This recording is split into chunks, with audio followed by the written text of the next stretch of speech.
Welcome everyone to another episode of the Wood from the Trees podcast. I hope you're all keeping well wherever you're watching or listening in the world. If you're liking what we're doing and you want to support the podcast, if you go to patreon.com/the Wood from the Trees. Not going to say podcast at the end of it. And for the price of a pint, you can help us grow and support the podcast. Really love what we're doing, but we don't have a network behind us and we don't have sponsors. So, for the price of that little pint or one of those fancy venties, you can get extra episodes uncensored. You won't see it anywhere else. You can get involved in the show and you can take part in it, and there's prizes to be won. So I appreciate the absolute fucky. Enjoy the episode.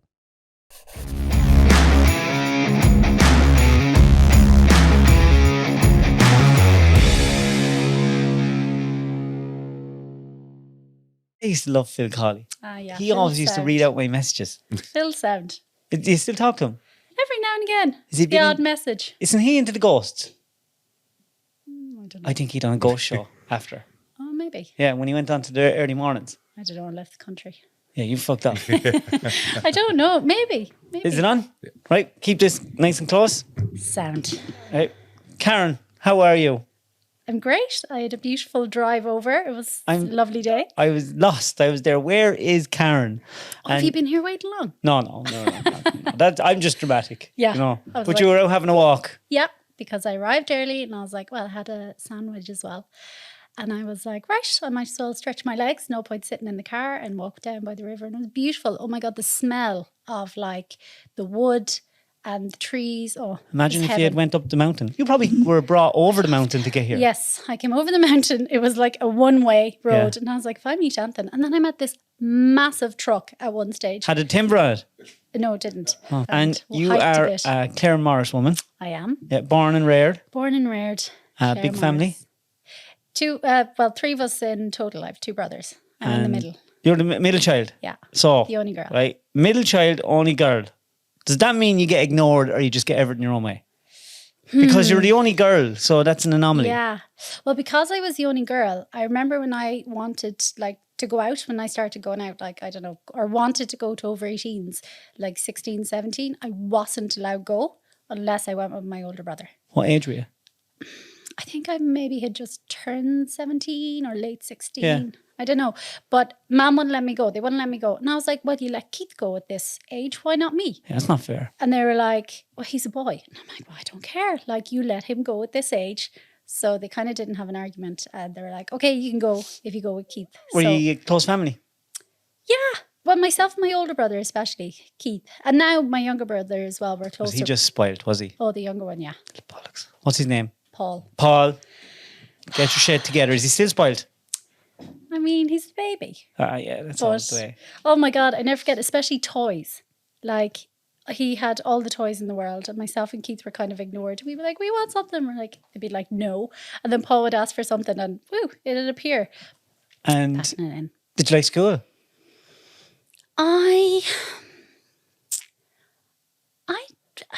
School was a hard time sometimes.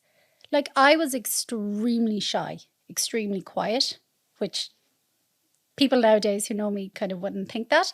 But I really was. I didn't have a lot of confidence in that. And school was a bit of a weird fish sometimes. I don't know, girls were so bitchy sometimes. Still are, I think. Yeah, you'd look at someone sideways and next thing it was like a whole big thing, and then your friends wouldn't talk to you and you're on your own. You're kind of like, what the hell? And we've no emotional intelligence to have a conversation or anything like that. Yeah. So, I mean, one thing I will say, I loved transition year. And I did not want to do it. I wanted to get the hell out of there and do my own thing. But all my friends were doing it. And I was like, please, begging them. I was like, well, one-y, please. Well, one-y, come on with me. I don't want to go on my own. And they were like, no, they're all doing it. Hell for leather. So I was like, fine, I'll do it. It was the making of me. Why? What did you find interesting? I don't know. I just really came out of my shell. And because it wasn't all the academic and like the work experience and all these kind of different elements. And probably that was the first time I did a bit of Spanish. Not that I thought at the time I liked it or would study it. But yeah, I don't know. I just really liked it. It was more relaxed and the extracurricular. So when you came out of transition year, you had more of an idea what you wanted to do? Not a clue. I remember I was looking at CEO and I was like, I haven't a notion of what the hell. No idea, no clue. And I remember the first time we went on holidays abroad, I was about 10 or 11. We went to Tenerife for 2 weeks. And I remember one day, because I lived in my swimming togs for the 2 weeks. I remember one day lying by the pool and I was saying to Mum, I was like, oh my God, this is heaven. Like, I'm so warm and I've no clothes on me. I remember turning to Mum and I was like, Mum, what language do they speak here? And she said Spanish. And I was like, I'm going to learn Spanish. And I never, ever, ever, ever thought of that moment again until I was looking at the CAO. That memory popped in and I was like, oh, sure, I might as well study Spanish. That's how you picked your college course? That's how I picked my college course. Brilliant. And did you Best like it? decision I ever made. So you went to college to learn Spanish? But it's so funny. Like, since then, I can look back and go, wow, something was guiding me. Like, this is so amazing how it's all worked out. Yeah, I went to UL to study Spanish. And did you take to it quick? I did like it. I mean, I can't say I took to it quick. We were sent off in Erasmus, so I went to Spain. What's that? It's when you study abroad. So in UL, you had the option to do co-op, which is work abroad, and Erasmus, which is study abroad. And that's one of the reasons I went to UL as well, because I was like, I want a year out of the country, so I'll go there. And you didn't mind? You weren't nervous going away on your own? I don't know. And I wasn't a confident person, or I wasn't this really outgoing, but there was something in me that just wanted new experiences and like a bit of go. So I was like, yeah, a year in Spain, that sounds all right. On your own? Yeah. I'd shite myself. What age? 17 or 18? Well, it was worse when I went to Mexico on my own for the first time, age 21 or 22. That's when I really crapped myself. But Spain, anyway. So I had picked it up in university, kind of liked it, was sent off in Erasmus in like, say, third semester, first semester or second year. Had no fucking clue.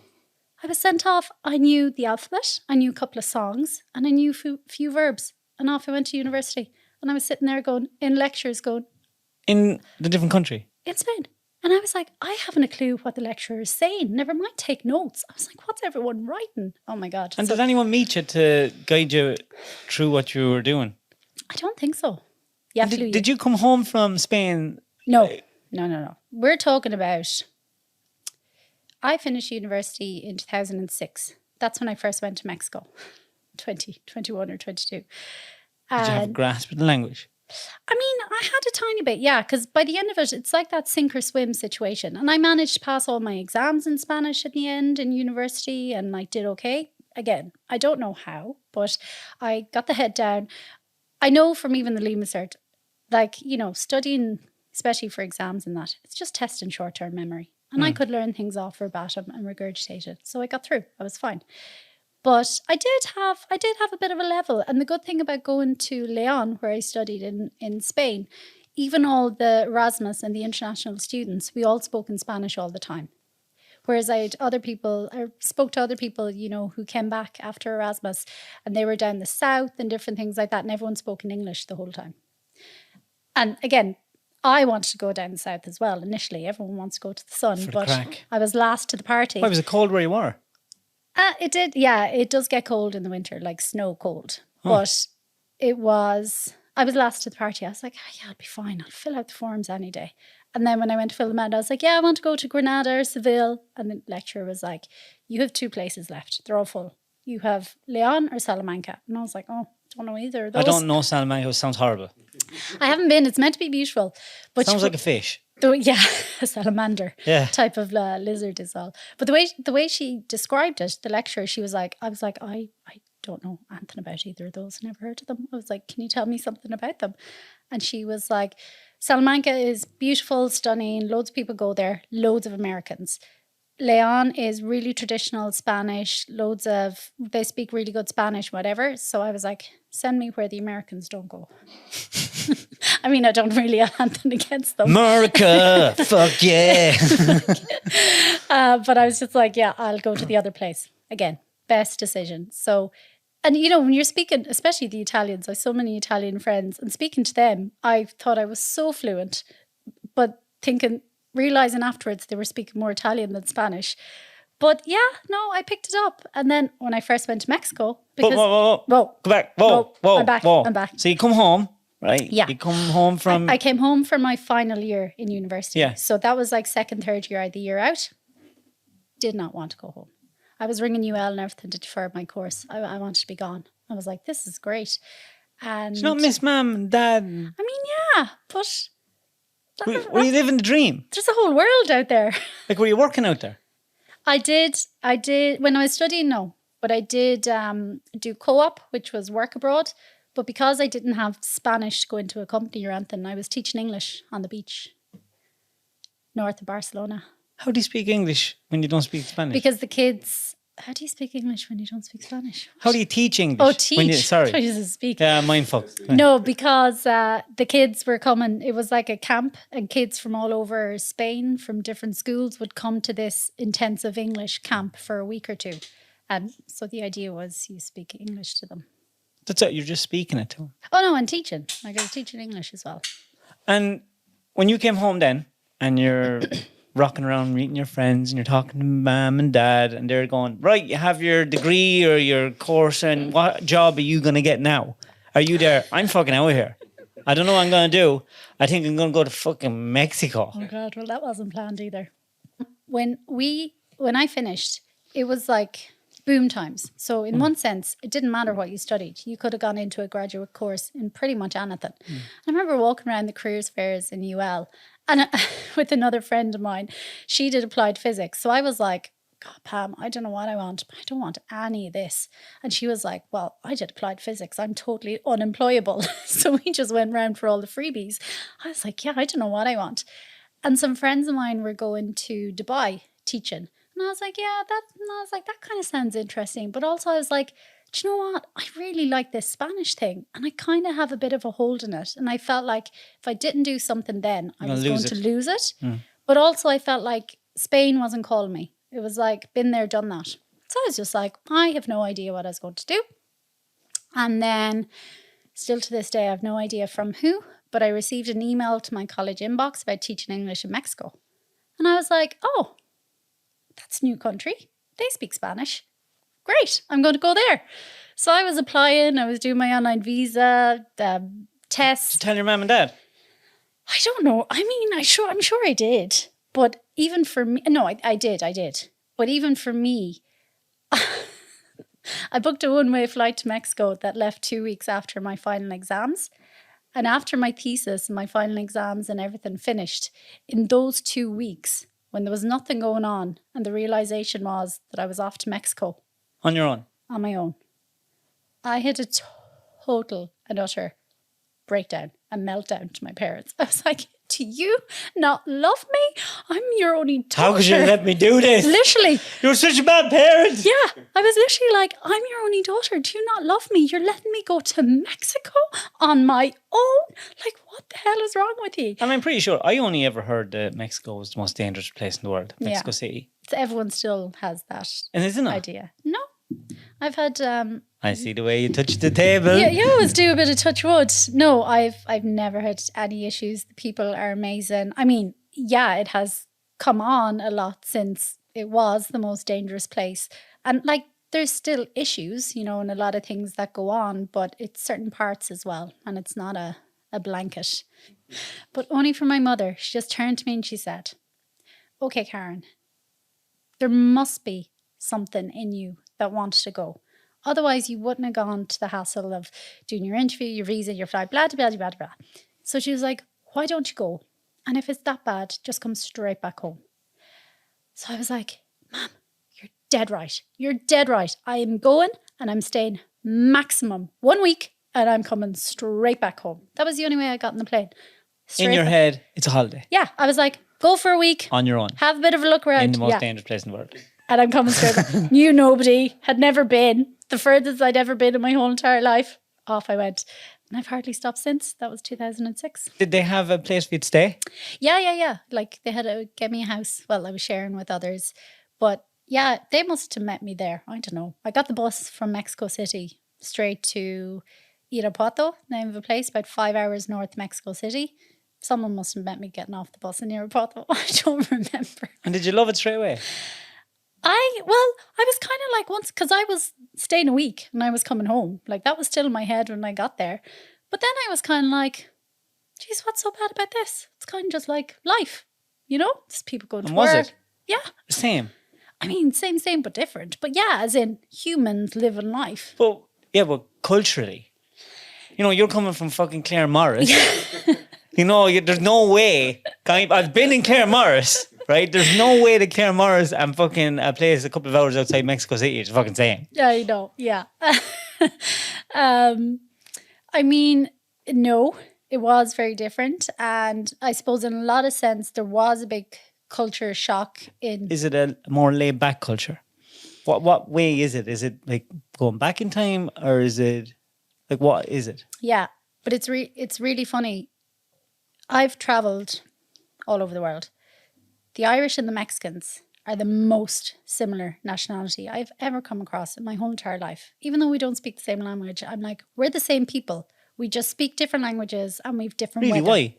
Just the crack, the kind of camaraderie, the way they speak Spanish, the way we speak English. They're very welcoming. They're very open. Like, we've the name for being friendly. I'm always like, we don't have a patch on the Mexicans. People just don't know the Mexicans. Like, and I say Really? that as an Irish person. So lovely. They just have better weather, better food, and, you know, a different language. Wow. But very similar. But I also see it, and I feel like it's Ireland 20, 30 years ago. Like, the church still has kind of a strong hold, and loads of people work from their house. Like, my grandparents had a butcher shop, they lived in the back. My other grandparents had a post office, they Is it lived still in like the back. that? Yeah, in Mexico, a lot of businesses are still in their house. And I like that. I like the kind of It's more of a chilled community out. if you want Yeah, to like go my down to- hairdresser I go to, the whole family's there. I know them all now. They all come out to say hello. Like, friends with the mother, the father, the kids. Are you living in the same area that long? I've lived in Oaxaca now, Jesus. Oh, well, Oaxaca over 3 years and over 4 years in Mexico. So that's your home. Yeah. Just. When did you just say to yourself, "Oh fuck, this is where I am"? You're going to think I'm mad, because again, it wasn't. No, I thought you were mad the first time I messaged you. That's why you're here. I just can't. Like, what's going on with this one? It wouldn't be a normal thing. Yeah. You know, Well, it you know, feels normal for me, but yes, I understand what you're you know, saying. when you were saying when you were young, Yeah. you know, not very outgoing. I know. Hard to make friends. Mako! Yeah, I'm off. Have to, like, but you know what? Travel as well was, because I just fell into it. Like, it wasn't planned. It wasn't a big desire of mine. But after Mexico, and I didn't come home after a week, I ended up staying. And then when I finished that job, I was like, oh no, I have to see, this was actually nice. I have to see some of this country before I go back.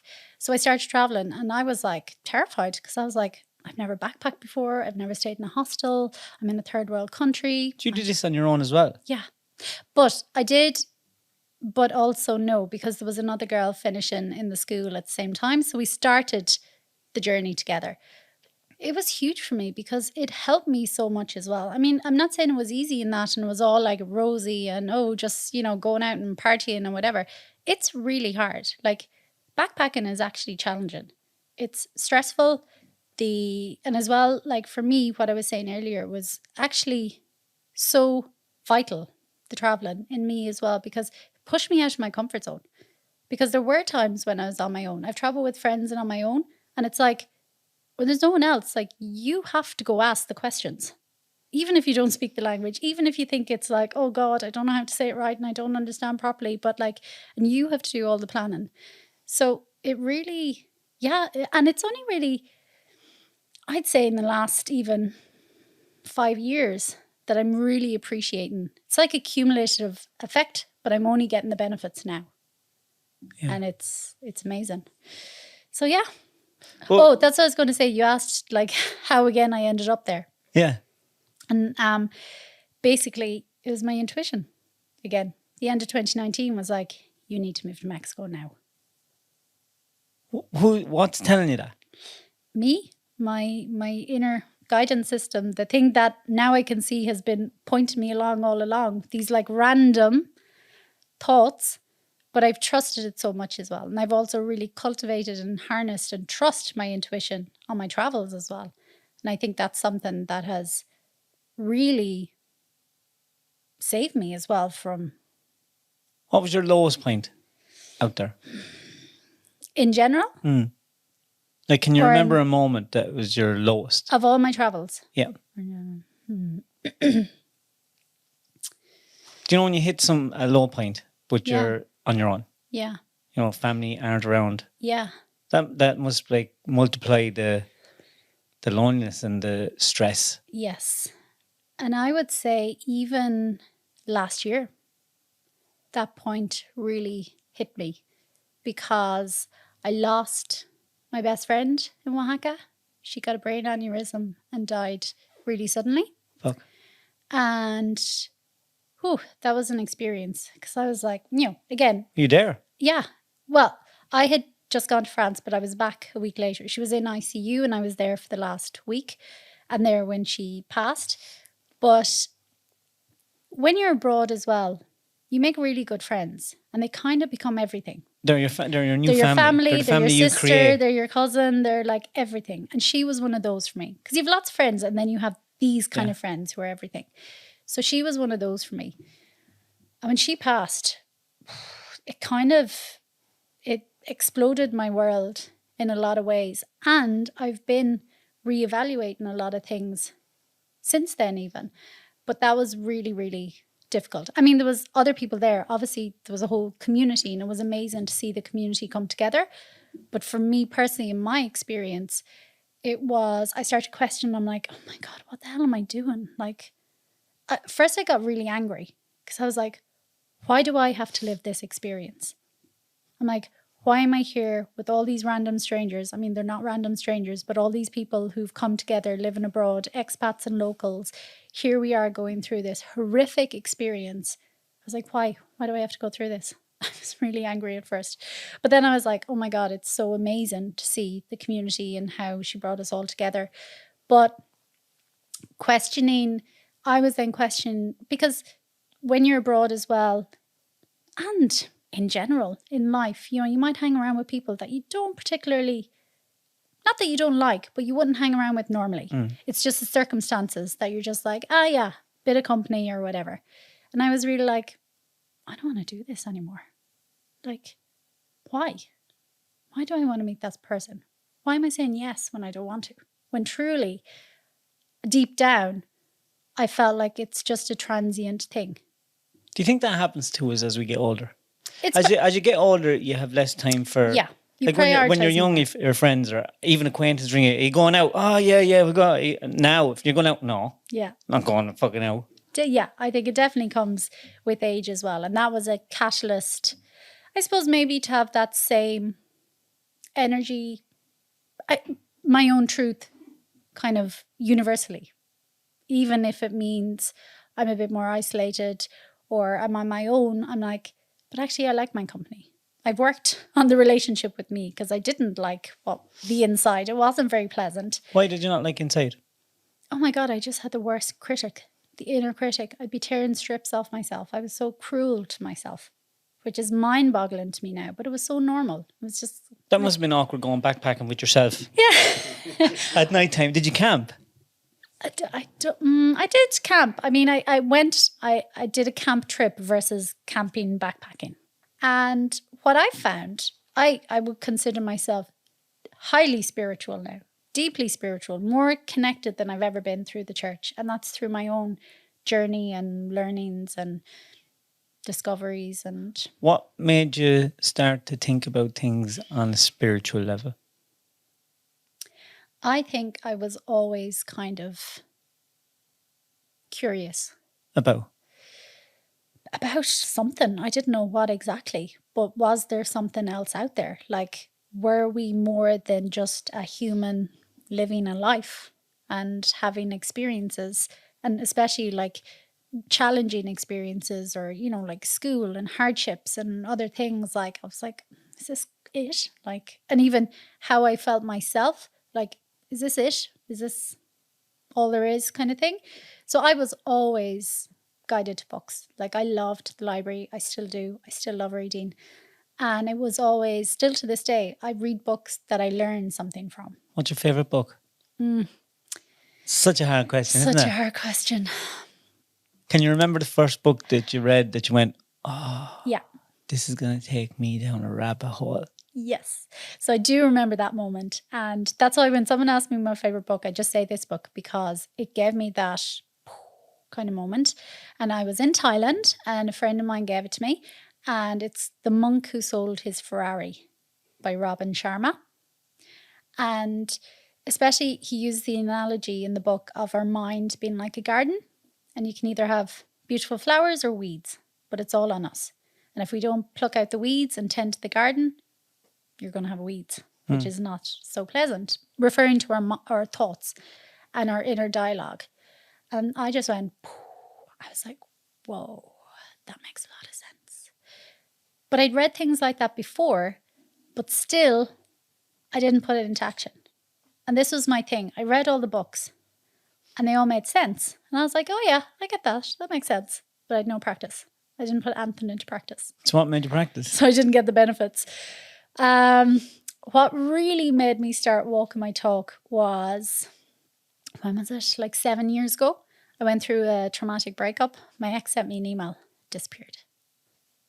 We were living abroad. I lost everything as well. Broke up Abroad. on email? Yeah. That was a dick move. Dick move. Said he'd moved. What did you do? It's a freaking shock to me. Like, I was bamboozled. We were living abroad. He wasn't from Ireland. And Where was he from? Jordan. I thought you were going to say American. No, Jordan. And I was back home in Ireland for a little holiday, a little break. And boom. So that, I mean, How long were you together? About 2.5 years. Yeah, it's a big chunk. I mean, it's decent, Yeah. you know. But again, it comes back to, if I can look back now, I'm like, I should have walked away.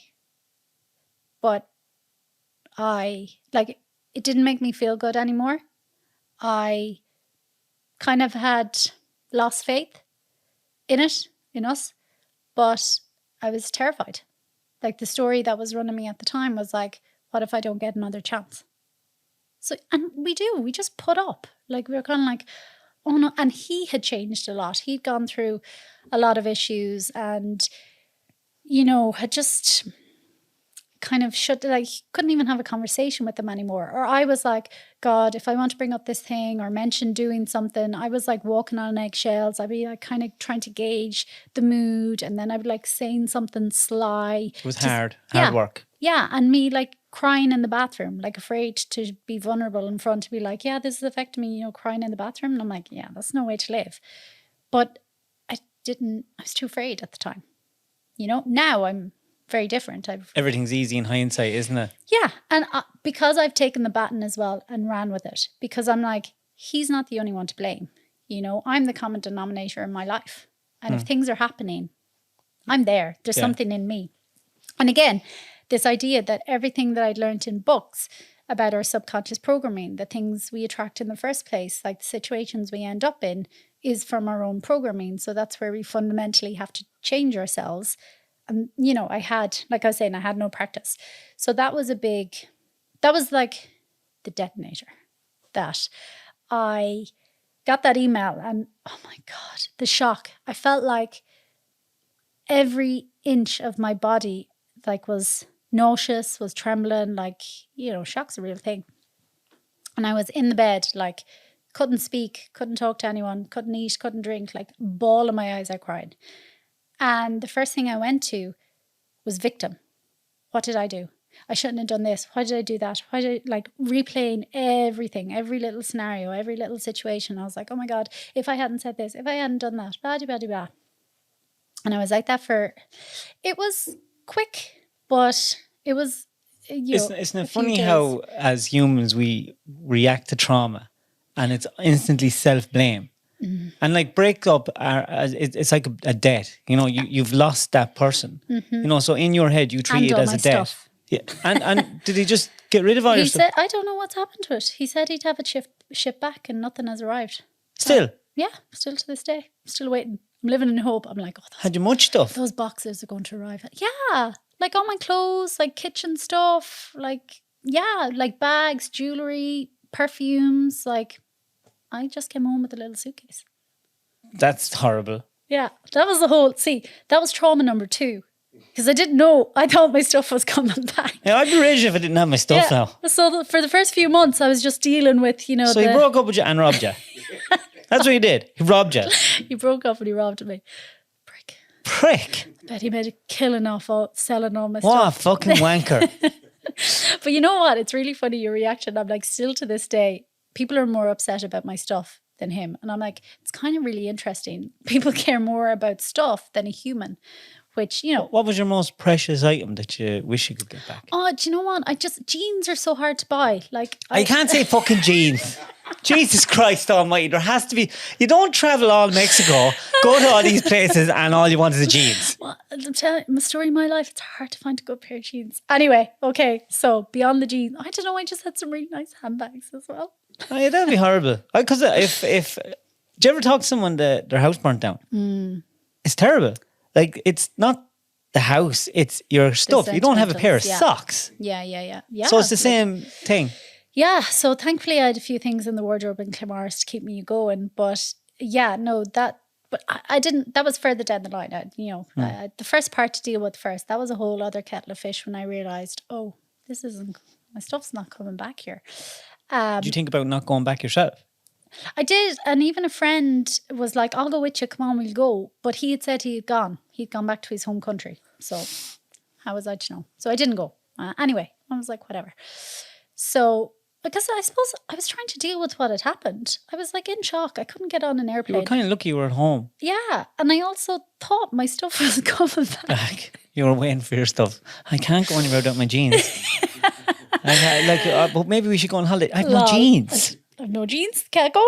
But yeah, it's really interesting because that's why you didn't want to go to mass. No jeans. Yeah, I know. Didn't have my good jeans. Did you tell your mum and dad this was after having? Everyone kind of knew. Oh yeah, they knew. Well, no, dad had passed away at that stage. But yeah, I told mum. Everyone knew. Sure, I was stuck to the bed. Couldn't leave. You know those convulsions when you're a child crying and you can't breathe. I hadn't cried like that for I don't know how long. But anyway, in the midst of those initial days and all that crying, one day I was in bed like that again, in convulsions, like hysterics, can't breathe, crying. And next thing, this immense peace or serenity just came over me. It was all really quick, but I remember thinking, I was like, Jesus, a bit weird. I was like, freaking bawling my eyes out crying. But just this immense calm and serenity and peace. Like a ghost. I don't know. I didn't see anything. I just felt it. But then I heard this voice and it was like... Fuck off. Yeah. Was it nighttime? No, it was daytime. Thank God, because if it had been nighttime, I'd be there. Get me out of this fucking house. Yeah, if it woke me up from my sleep, I'd be like, what? But it was just like, okay, Karen, we have two choices here. You stay exactly as you are, miserable, missing out in your life, crying, being a victim, going over things again and again and again. Or you pick yourself up and you move on with your life. And it was like in that moment, I just had such clarity. I was like, oh, fuck yeah, this has happened. Like, I can't unhappen it, but I can definitely destroy the rest of my life thinking about it again and again and again and again. It was just like I just got such clarity in that moment. Not to say, oh, it was plain sailing and then I was skipping down the road, not a bother since then. No, but everything changed. And actually, it was the first time I ever opened up and actually felt my feelings, because I was totally shut down. What do you mean? To other people or yourself? To myself even. Like, I allowed myself to be in the feeling. I didn't try avoid it or numb it or like not feel it or distract myself from it. I'd be in it, feel it, and next thing, it'd pass. I was like, oh, that's news to me. If we feel our feelings, they pass. I mean, yeah. I mean, they might come again at another time, but in that moment, they pass. And it was also the moment when I realised, oh, I'm the common denominator in my life. And that's when I really started doing the inner work, kind of walking my talk. But it was really funny that whole time as well after that, because I felt better in the sense of I wasn't crying and in the shock that I was. And I felt better because I was like, oh, something's happening here. And, you know, I was like, if the emotion comes up, I allow it. And then I feel fine. It might come up again in 10 minutes, 20 minutes, but once I allow it, it's fine. So I was dealing with what was going on with me. I was dealing with the situation. And I was also dealing with people's reactions to how I was reacting. because they thought I was in total denial or something. And I was trying to tell them, I was like, no, actually, for the first time, it's okay. Like, I'm feeling my feelings. I didn't know what that meant. I suppose if on Monday you're in convulsions in the bed and Tuesday you're just breezing through the house, they're going to think, oh God, Karen's lost it. Yeah, she's like, no, she's in total denial. God love her. So I was like, well, whatever, each to their own. I was like, not that, I feel fine and it's okay, but I was like, I feel okay. And this really interesting thing happened that if I was, present doing something with friends in my life, like whatever, having chats, I was fine. It was only when I remembered to think about what happened. But I was right back there. And had you a friend network in Ireland then? Yeah. You didn't have drifted away from him? No. And I'm still a great gang. And a lot of them are back living in Clamara, so it's great. So this was months and months and months and driving myself insane. And I was just like, oh my God. So I hadn't travelled really. Well, I came back from Switzerland after the breakup and I was in Ireland for a year. And before that, I had lived in Galway for 5 years. And I really enjoyed it. And even friends were like, you're still here? And I was like, yeah, happy out. But then I went to Switzerland and then I was back. And I hadn't travelled or done kind of a backpacking or a solo trip in years. Because, you do more nicer trips. And especially in relationships and things like that. And I remember at that time, I was working a 10-day on, 4-day off rotation. And I just had this feeling that I had to go somewhere and on these 4 dates, my next 4 days off in a row. And I put in Dublin to anywhere in Ryanair. Anywhere? Yeah, like Europe. And Bulgaria came up, Sofia. So I was like, I'm off to Sofia. And I'd said it to everyone. I was like, hey, who wants to go to Sofia in these dates? And everyone's like, oh my God, or can't go those weekends. Could go washing my hair. Yeah. They're like, those dates couldn't do, blah, blah, could do other dates. And nobody was around. And I was terrified. I was like, oh, I'm not going so. I'm not going on my own. And then I was like, Jesus, why am I so afraid to go to Europe for like 3 days on my own? I was like, clearly, because I feel so much fear, I need to do this. Because I hadn't done anything like this in years. So I booked then I was like, no, not going. And then I was like, okay, I will. So I booked the flight and I was leaving like 10 days later or whatever. And even the week up to it, I was like, I'm not going. It was like €60 or something. So I was like, it's fine. I'm not going. It's fine. And I wasn't going. But then I was like, Jesus, Karen, pull yourself together. Just go. Like, it's only a freaking weekend. So I went. And I stayed in a hostel again. I hadn't stayed in a hostel in forever. So I was really nervous. I was like terrified. Well, I never stayed in a hostel in my life. Oh, I've stayed in some great ones. But I was really terrified. And I went and I had the best time. And I met the coolest people. And there on that trip, I had an epiphany. I was like, I'm quitting. When I get back, I'm quitting. And I'm going traveling again.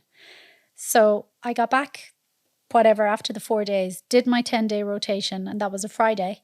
And I quit my job, handed in my notice that Friday. And then I booked flights to South America and I left like 6 weeks later. I'm like, what about money and stuff? Well, I was working then, so I had them. I had been saving, even though I didn't know for what. So I did have a bit of money then. Now, my previous travels worldwide, still to this day, I'm like, I don't really know how I did it. I mean, I worked and I saved, but it was like frugal. It was backpacking. But I'm like, wow, it's pretty impressive. I don't really know how I did it. Like, it wasn't my parents funding it all. And would you not have your parents, like, I don't know whether your parents would be different than my parents, but all Irish mammies, when are you going to settle down? When are you going to have a baby? You have to stop going travelling. Yeah. Find yourself a nice little man from Ballinrobe. We believe in it. Yeah. We believe in Ballinrobe. Everyone's going to be like, what? We believe in Ballinrobe. I think everyone knows at this stage. All right. It's funny, like that. I mean, Mom never said anything. She's an absolute angel still to this day. And like that, she's always just trusted me. And her thing is, as long as you're happy, I don't care. What about the 2 boys? 2 boys? Well, Keith kind of travels a bit. Paul is a total homebody. So he probably, thinks I'm a bit crazy. But Dad didn't get it. He was like, you're off where again? Ah, jeez. What? What do you mean? He didn't get it at all. The only time I saw him see pride in his eyes and like, oh, she wasn't just pissing her life away all this time, was a friend of mine came from Mexico after I first went in 2006. She came in 2007 to visit, and Dad didn't have a word of Spanish. She hardly had a word of English, but they communicated and they got on really well. And when he saw me speaking to her in Spanish, he was like, You thought it was cool. yeah, he was like, okay, maybe she was doing something. Up until that point, he didn't get it. He was like, what's wrong with you? Where are you off to now? Oh, Jesus. Did you dream in Spanish? Yeah. Now, yeah. Do you ever have a conversation, then the first sentence that comes out is in Spanish? Yeah. Or the opposite. I can't remember how to say things in English anymore. I'm like, what's that word? I can't remember how you say it in English. You never lost your accent? No. But that does happen to some people. Some people. But no. This is me. But I do love Spanish. And even when I'm at home now, I'll have inner dialogue in Spanish. Can you read in Spanish? Just to keep it fresh, yeah. No Read, problem. write, speak. That's the university there. Because you had to, that's why my final year was so hard. There was so many elements. The reading, the listening, the writing. Oh, it was so tough. It was hours. I lived in that language lab. So when you went back, you went on your trip. Oh yeah. So when I went back in 2020, clearly it wasn't in my mind. And I was like, but I know to trust my intuition. So I got this message. I knew the feeling. But I still have a human mind that goes, oh Jesus, where's this? Why Mexico? Why now? Have I lost my mind this time? Like, am I crazy? What's going on here? But I'm like, okay, it's fine to have those. I know that's not the truth. I just trust and follow and go see. So when I was going back, I was like, oh, where the hell am I going to go? What am I going to do? I knew it wasn't just for holiday. I knew it was to live for a piece of time, but I had no idea how long. Even saying goodbye to everyone, I was like, I don't know when I'm coming back. yeah, I was like, could be back in a month, could be back in 6 months, 3 months, 10 years, don't know. I'd shite myself. That time, I can't live without a plan. I do things without thinking them through, yeah, but I have a rough framework. yeah. And it's like, I would find that incredibly scary. I suppose it's because it wasn't my first time doing it. Again, these are all skills and tools that I've learned from traveling. And in one sense, I'm blessed, we're kind of blessed in this country that I have that I can always come home. You know, that's kind of in the back of my mind, a bit of a savior. Like, no matter what happens, I'll be always able to come home, hopefully. So, yeah, when I was going, and I'd started my own business. What was it? Coaching, life coaching. That's what I do, like mindset work. And now I've trained in breathwork and different things. So I'd started doing that.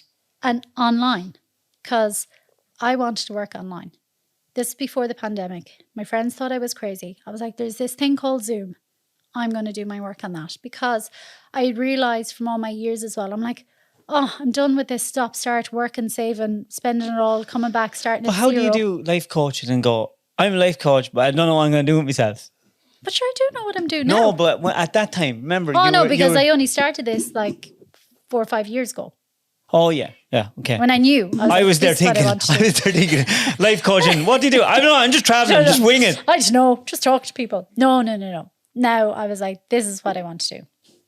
I had the same epiphany in the way I got into events management was, again, I had no idea, travel and do my thing. When I was in Melbourne, such a class city, there was so many events going on and sporting things. I was like, events management, this is what I want to do. And I was really good at it. So I did that for a good few years. And then I was like, nope, I'll do my own thing. And here I am. So yeah, my first ever experience was in Peru, in Cusco, with the shaman up the mountains. Did you do a purge? In his house. Ayahuasca?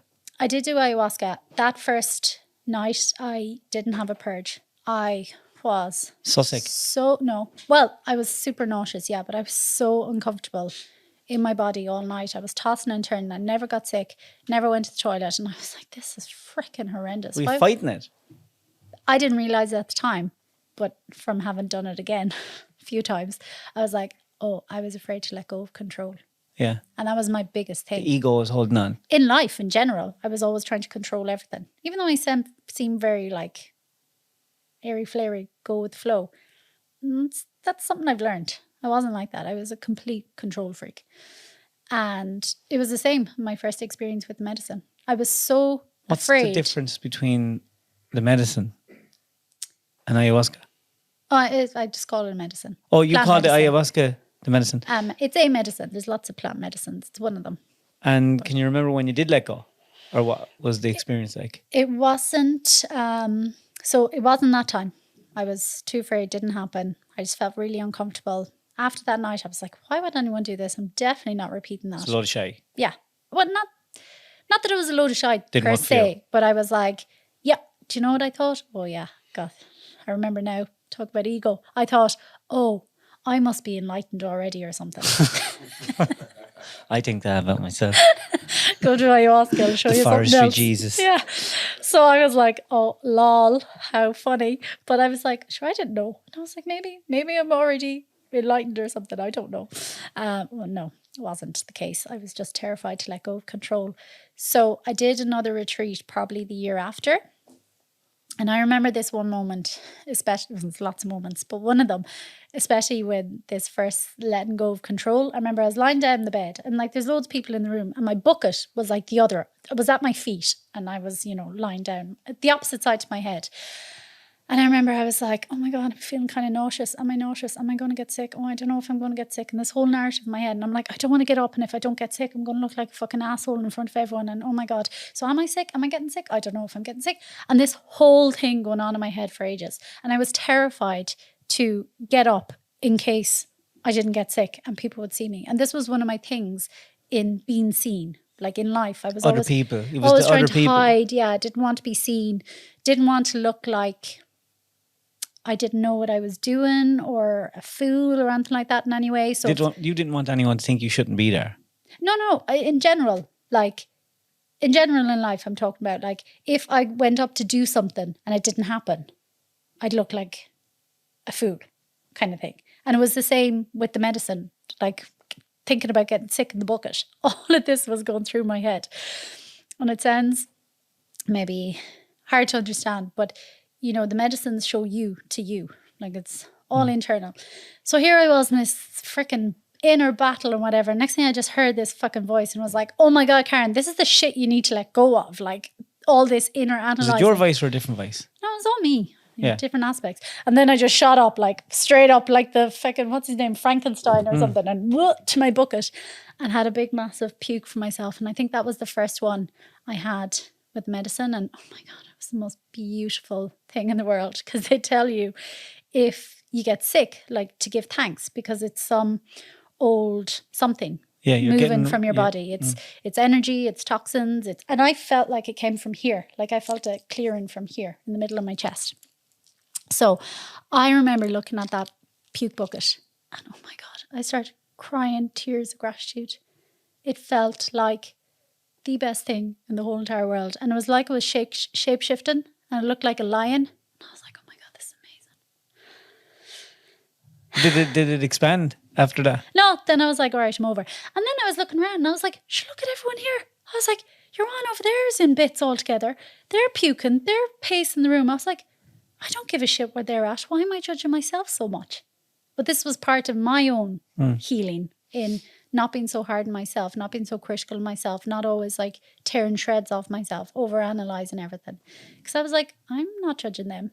Like, why am I so... judge you? I was like, why am I so afraid to get up to a bucket in case I don't get sick when other people are up to all sorts? It was all me. And that's the thing. It's you with you. And even in your processes, they tell you, like, don't talk to anyone. Don't interact with anyone. Like, even if your buddy here beside you is in bits, bawling their eyes out and whatever, you don't interact. You don't go there. That's what the facilitators are for. You stay in your process because it's like a distraction mechanism as well. And when you started doing the breathwork, can you get the same experience from breathwork as you can from the medicines? Yeah, pretty much.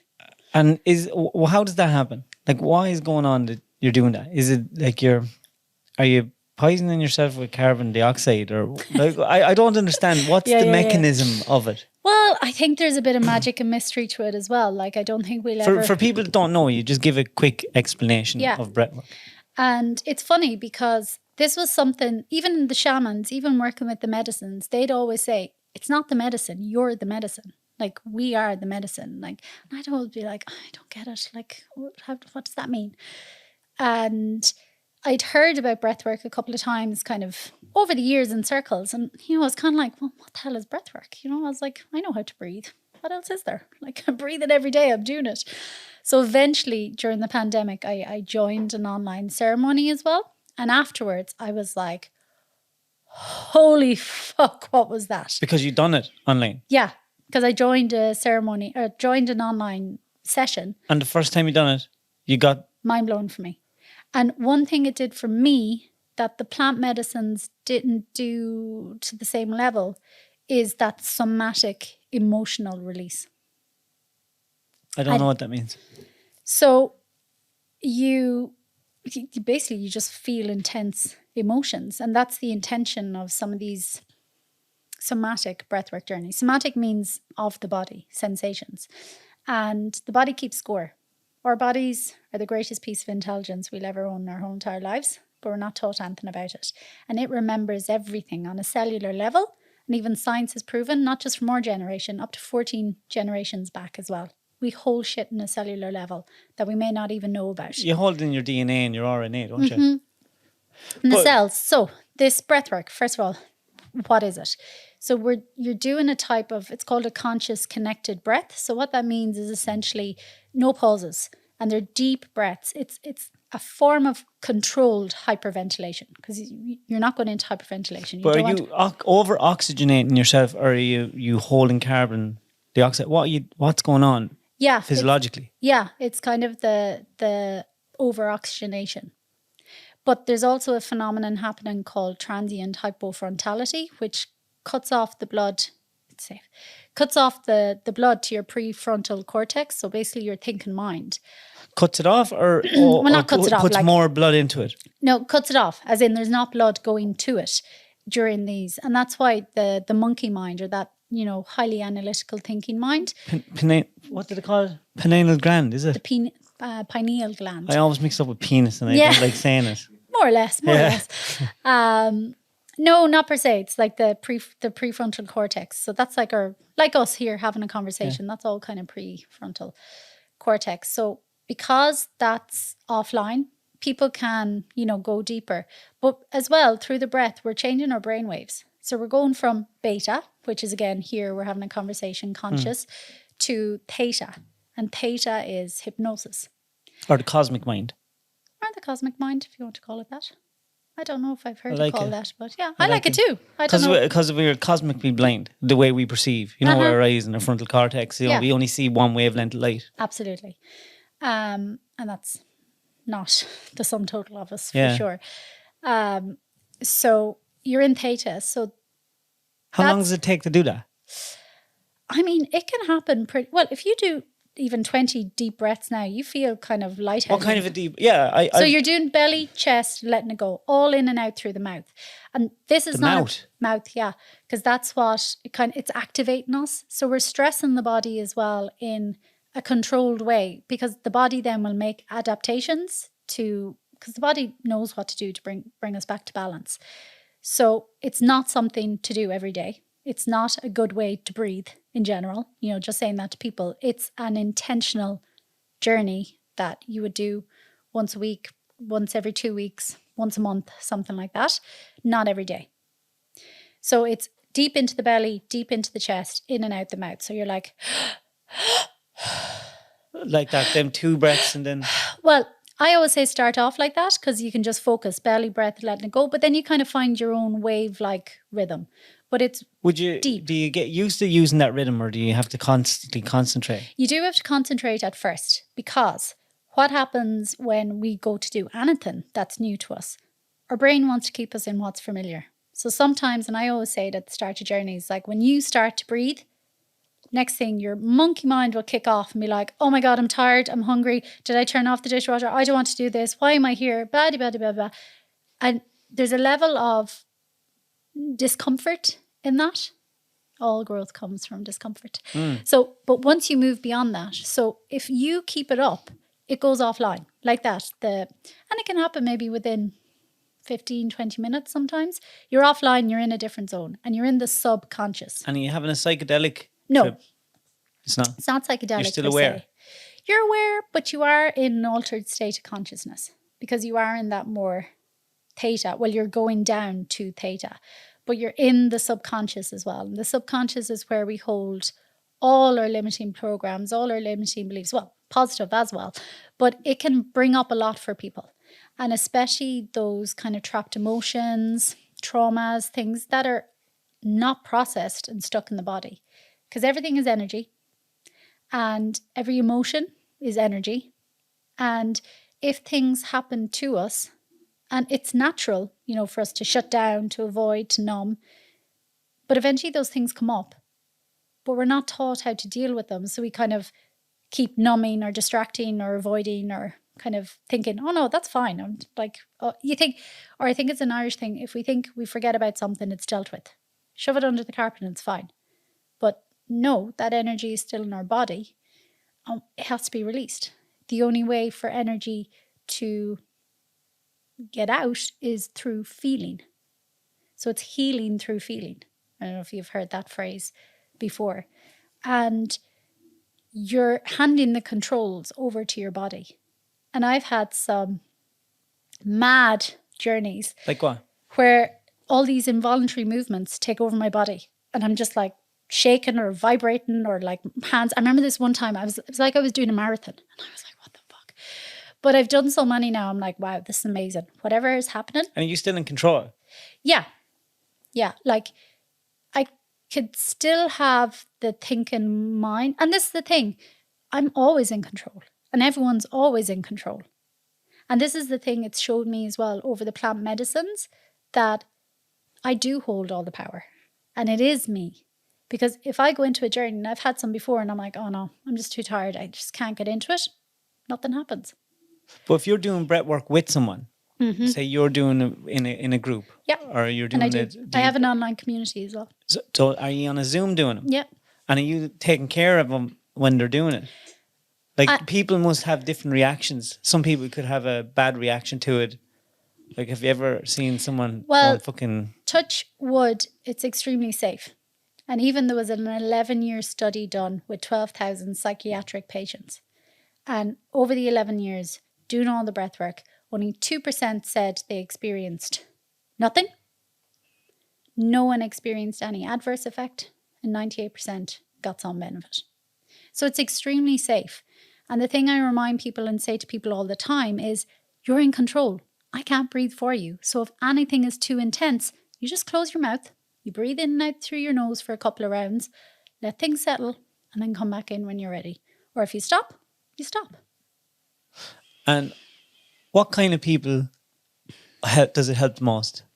What kind of emotional trauma is it best used for, do you think? I think it's used for so many. Like, to be honest, I think it's such a remedy for every single person. Well, not every, but majority, because we're living so unnaturally to who we are and how we're meant to live. And everyone's stressed up to the hilt.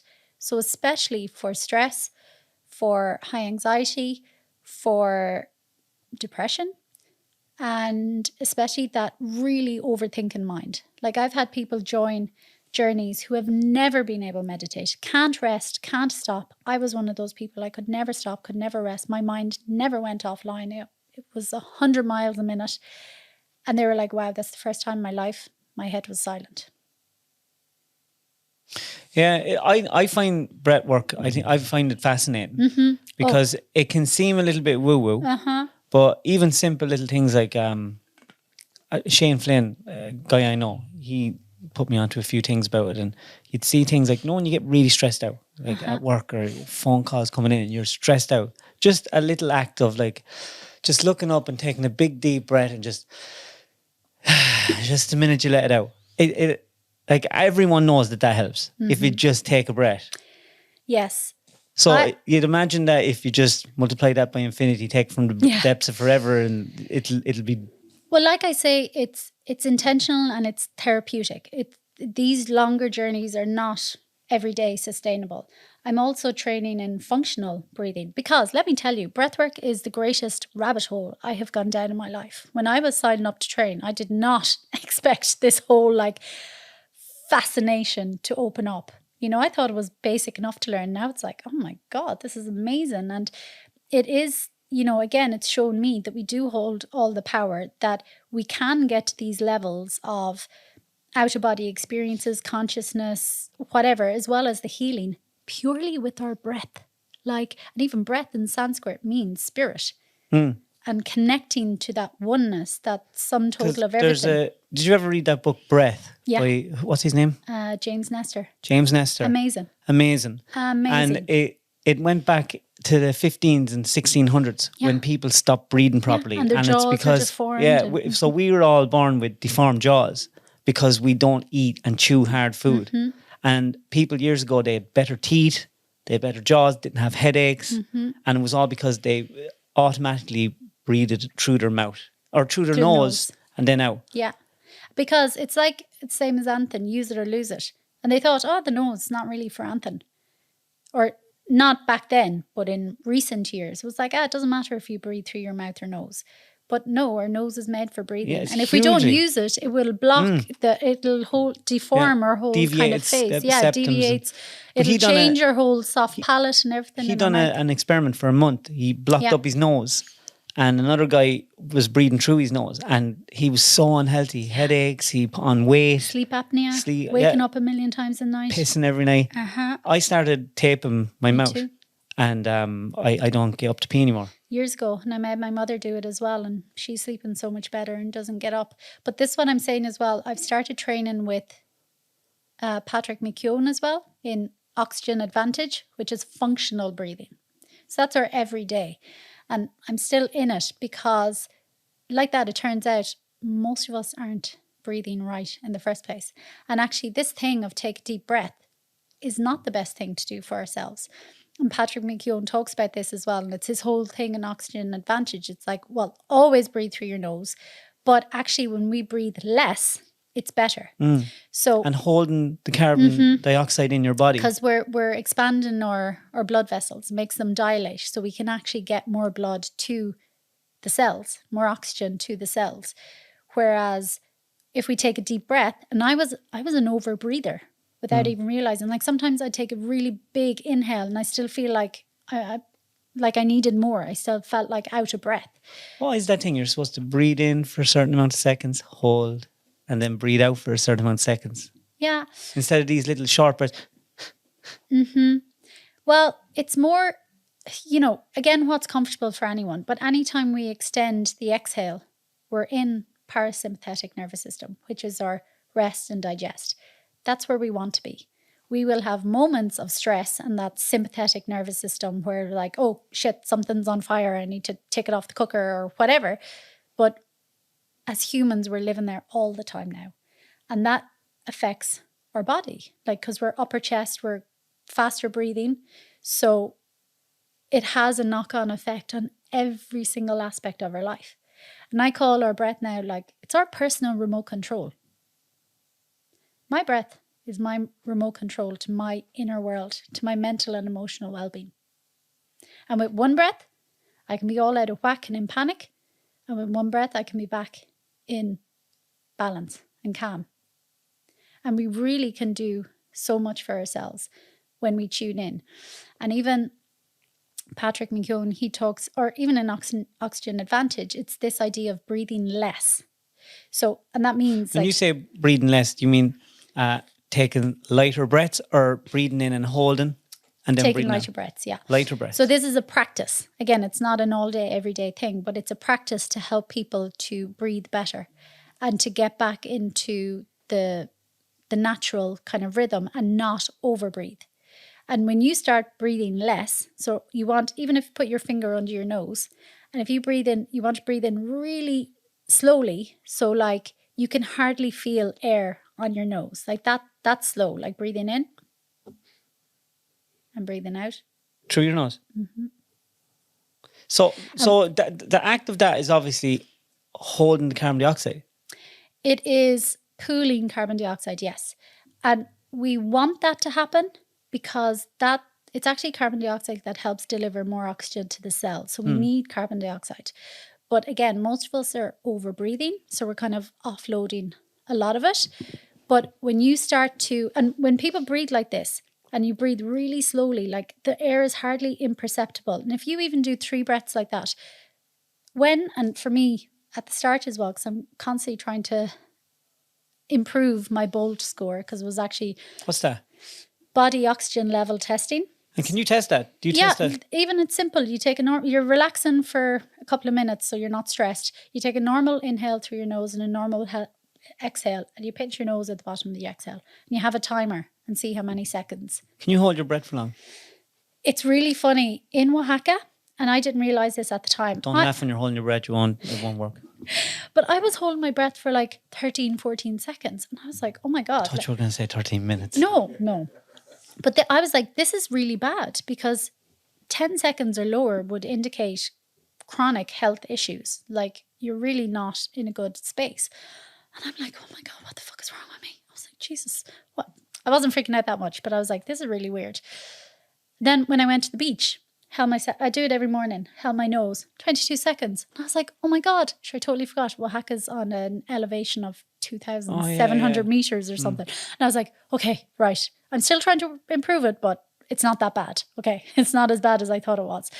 But the idea, and when people hold their breath like that, the hold on the exhale is much harder than a hold on the inhale, because on the exhale, the carbon dioxide pools, and that'll give you that sensation of, oh my God, panicking, like, I don't have enough air. And we want to kind of not desensitize ourselves to that, but we want to extend the time before we feel that, like. And what's box breathing? So that's just basically like counting box. So say you count in for 4 seconds, hold for 4 seconds, exhale for 4 seconds, hold for 4 seconds. And what does that do? Again, it's just calming the nervous system. Anytime the breath is kind of 4-4, 5-5, or in for 4, hold for 4, out for 4. Anytime they're even, think of it of like balancing the system.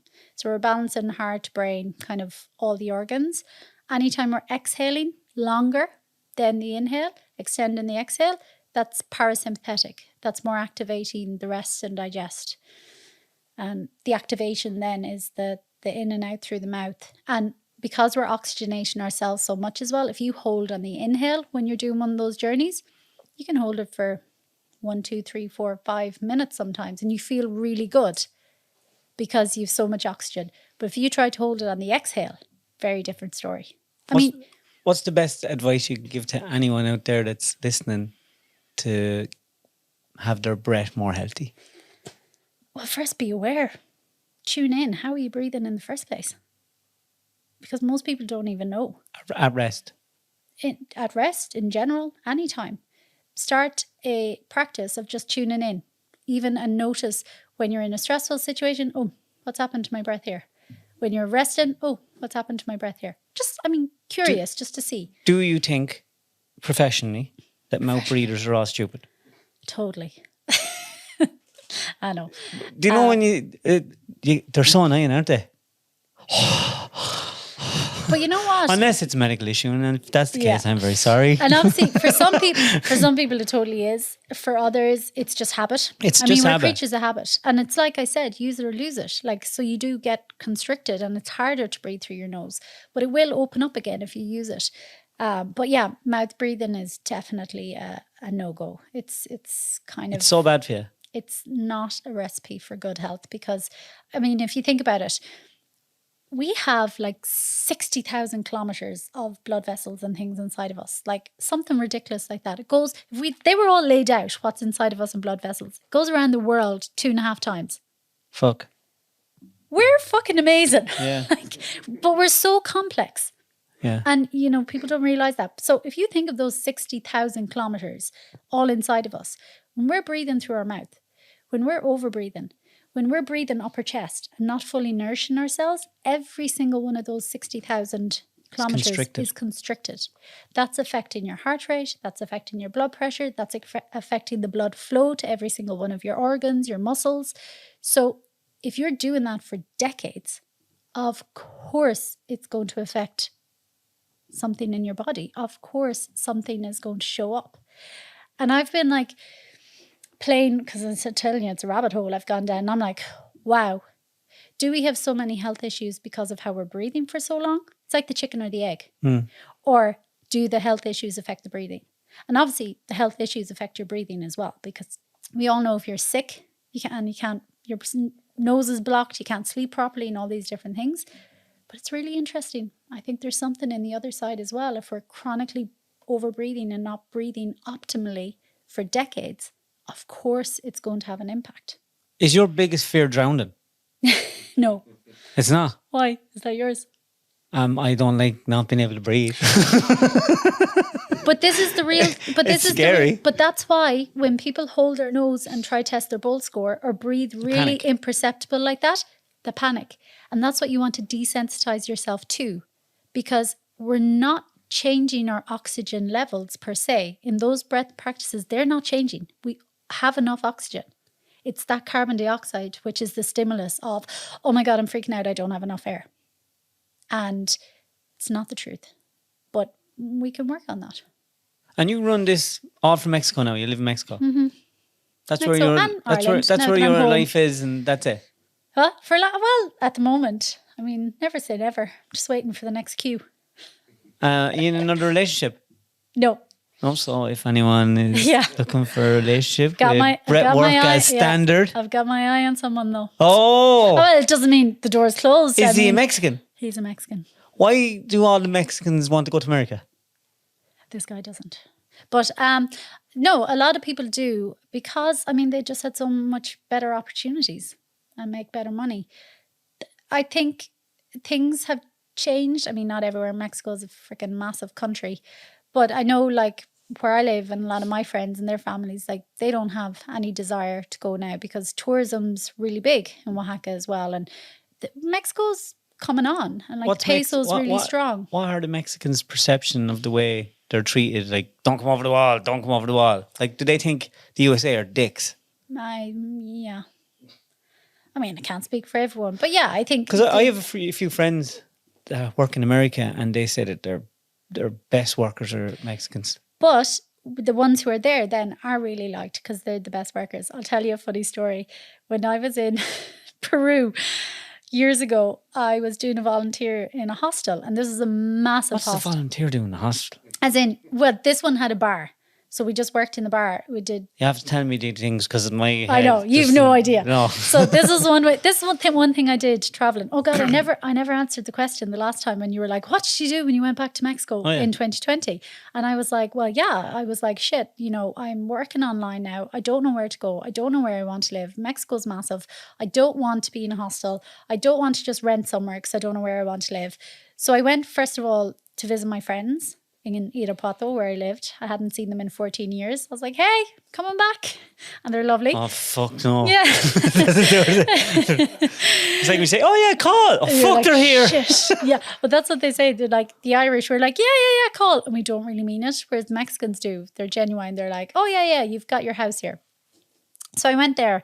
But then I don't... Hey, gringo, I hear. No, I'm not a gringo. I'm a güera. What does gringo mean? Gringo is like the name for Americans. Ah. And they do automatically assume I'm American because most people I think that. because it's closer. Yeah. But then when I tell them I'm Irish, they're like, "Oh my God." They're like, "What are you doing here?" They're like, "Ireland has to be a paradise." I'm like, "Well, It's fucking not. It's got its things as grey. well. Don't you worry." Yeah. So anyway, I had heard about this thing as well called dog sitting and house sitting. You are fucking having a laugh. Are you fucking joking? No, I'm dead serious. Dog sitting. Yeah. So I was like, I'd heard about it years ago and never did. And I was like, maybe that's something I'll look into because... You met Caesar, didn't you? No. Caesar passed away. Is he dead? Yeah. Fuck off. The dog lad. Dog whisperer. I don't know. Oh, that was great. Sorry. So I did the very same. It's on Wikipedia. If you don't believe me, check it. So that's what I did. For Initially. rich people. Yeah, a lot of them were in nice houses, and they'd be gone. Most of them had pets. Not all of them did, but most of them did. That's why they wanted someone in the house while they were gone. But there was a couple. Any weird people? Any what? Any weird people? You know the way rich people now, they think they're real eccentric. You know, P. Diddy and all these guys. I have to say most of these people were lovely, but I did have a wagon in Mexico City. Go on. Oh my God. Tell me. You walked in and she had a lad on it. Really fucking studs and he's on all fours. Lol. No, she had a little puppy, but she was the weirdo. Like, oh, I don't know. She was just, it was, oh, the very first thing. I forgot about this. She left. It was a whole nightmare anyway before we go there. I was nearly not going. I was like, what is happening here? Like, are you going or what? Anyway, got there. Something happened. I had to go down to the neighbour. She came up and knocked. I had put water over the balcony without realising, and I went on her balcony and I was like, oh, I'm really sorry. So she brought me down to show. And so I brought the puppy with me. I was in my pair of shorts, left the phone and everything out the door, went down to the neighbours, took the keys, came back. She didn't even leave me the right keys. You couldn't get in? I was locked out. My phone was inside. In the hall only? Me and the puppy in my freaking shorts, my pyjamas, going, oh my God, what do I do now? Only for, thankfully, there was a security guy in the building. I was like, oh my God, buddy. I was like, do you have spare keys? Like, do you have a master key? I can't get in. And he was like, no. And I was like, well, what are we going to do? I was like, my phone's inside. She gave me the wrong keys. I'm here with nothing. Me and the puppy. And I'm finished work in an hour. I'm home. Literally. No, but he was really nice. There were a few keys. He tried a few. He did know the landlord, so he called the landlord. They weren't around. Anyway, long story short, I was there for hours, had to end up getting a locksmith. And I was like, oh my God, I was livid. I was Dog like, sitting, wasn't there. how can you not even leave the right fucking keys? Oh my God. We're like, rule number one. She was the worst. Everyone else was fine. So that's what I did. And then when I got to Oaxaca, I went to Oaxaca for a dog sitting as well. And they were kind of outside the city. So I wasn't in Centro a lot. It was go in and out, but not too much. So I was like, actually, when I finish here now, I think I want to move into Centro and see what the crack is and if I like it and that. And I've been there since. So do you just take every day as it comes? Now, yeah. I mean, we don't know when our time is up. And that was one thing I learned from my friend last year. It's like literally here one day, gone the next. Are you scared of dying? No. If it's what I believe it is, from what I've experienced from plant medicines, and I'm fascinated with near-death experiences and people who have them and how they describe it. And I've read books and that. And I'm like, if that's the truth, sounds good. Do you think we're in a simulation? Yeah. Totally. I think so too. Do you want to? Are you ready for the questions? Oh God. Have you listened to the podcast before? I have one too, but I don't know the questions. You know. I don't. I honestly don't. You know. I honestly don't. Right. Here Oh you go. God. You ready? We're in a simulation. Just It's good. don't think about it too much. Okay. Right? Don't overthink these I questions. honestly don't know them. Like, all right. I don't All know right. them all. What's your first vivid childhood memory?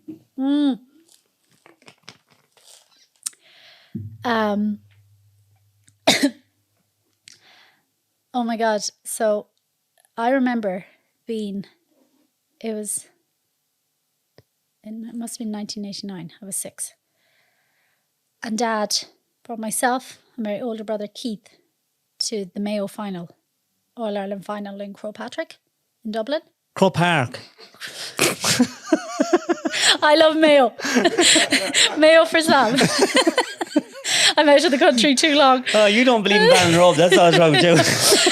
Yeah. Oh, lol. Crow Park. Crow Park. I was terrified because nobody explained what was happening. Nobody explained where we were going. I remember getting on that train in the morning. I'd never been on a train. There was people everywhere, sitting on the floor and everything. I was terrified. Then in Dublin, all the people, and I was like, how's it going there? I was like, why did he bring us? It was more stress for him. You didn't want to go. I was terrified. I didn't know any different. I would have been fine at home. I wouldn't have known where he was gone.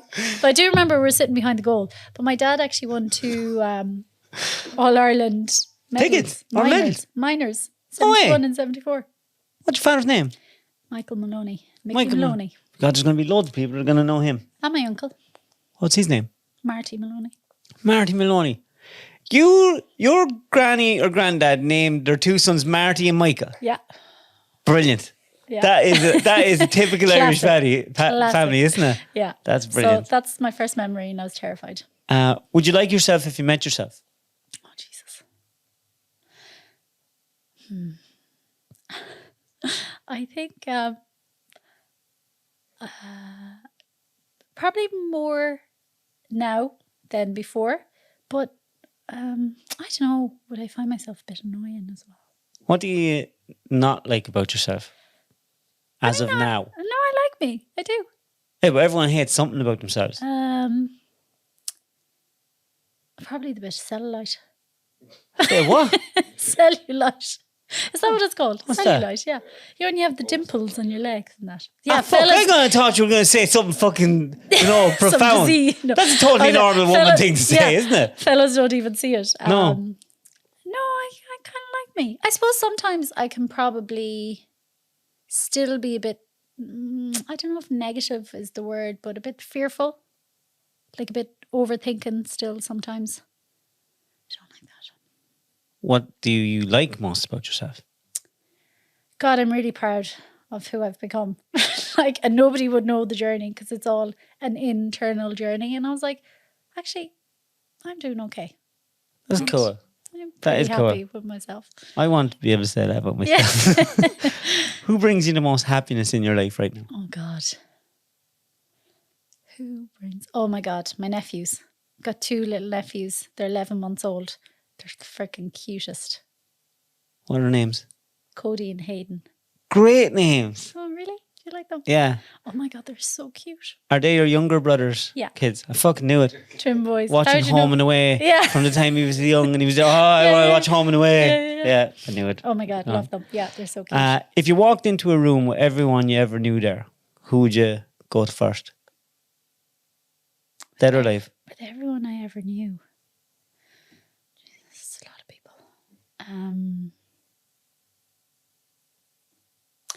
I think I'd love to meet Jade, my friend who passed away last year. I'd love to have a chat with her to see, What would you say to her? was she all right? I just want to know what she went through. I honestly thought she was going to come back. And I was so excited to hear her stories. I was like, she probably had a near-death experience and all these out-of-body experiences. And I want to hear all about them. So I'd like to know if she had any of that or what happened. If you die Yeah. and... Well, I am dying. We're all dying. I know, but Just tell you, we're all going the same way. Something happens today Yeah. and next thing, oh fuck, there is Gates and there's Peter. What would you say to him? It's Peter. Yeah, Peter. He's the lad at the gates. Do I need ID? That's a good answer. First thing that popped in. What's the most painful thing you've ever been told? Oh, I don't know these questions. I don't remember these. What's the most painful? Oh God, probably my first love when I put my heart on the line and told him I loved him and he didn't feel the same. That happens to everyone. Yeah, but that was painful.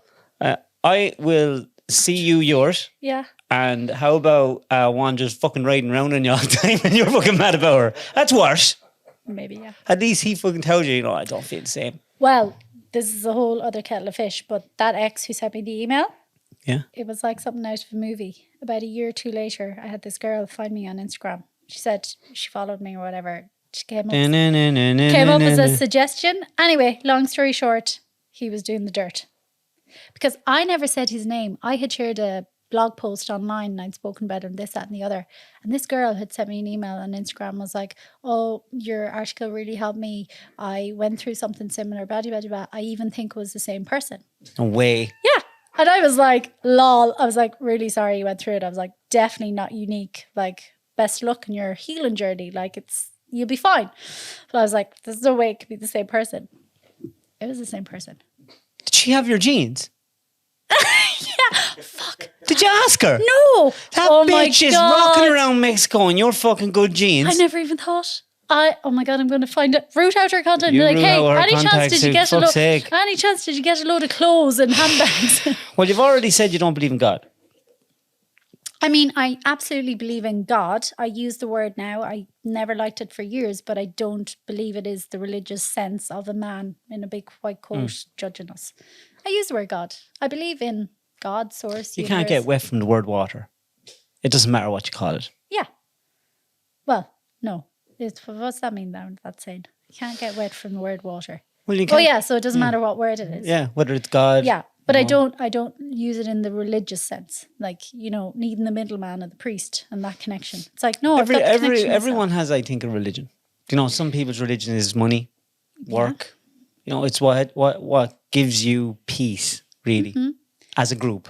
And that's true and fine, but I don't think there should be anything that we should ultimately idolize and put above us, because I disagree. what that is, it is us. And that's not a big-headed, like, oh, look at me, but that's but we're all it. I do think that if I didn't put, I'd be nothing if I didn't put stuff above me.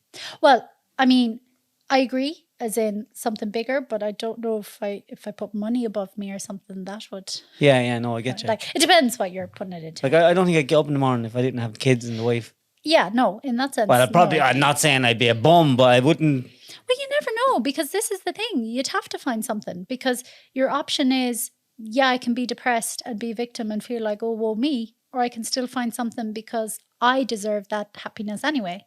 And that's the thing. And that's what I learned through losing all my stuff. It's like, oh, none of it's actually me. And I had built so much into it without ever being a really materialistic person. But when it was all taken from me, I felt so exposed and vulnerable. And I was like, shit. And I didn't have money to go out and buy everything again. So I was like, oh my God, I have to wear the same top again. What are people going to think? And then I was like, hang on. If people judge me because I have the same top on, that's on them. It's more important who I am and how I am. Yeah, I agree. I don't really care about stuff. Like clothes-wise anyway. Yeah. And I didn't think I did either, but you've no idea how tied up in the I only wear world we clothes are. because it's illegal not to. Yeah. I know, and it'd be so much easier. Can you remember the last time that you felt hopeless? Oh, hopeless. God. Yeah.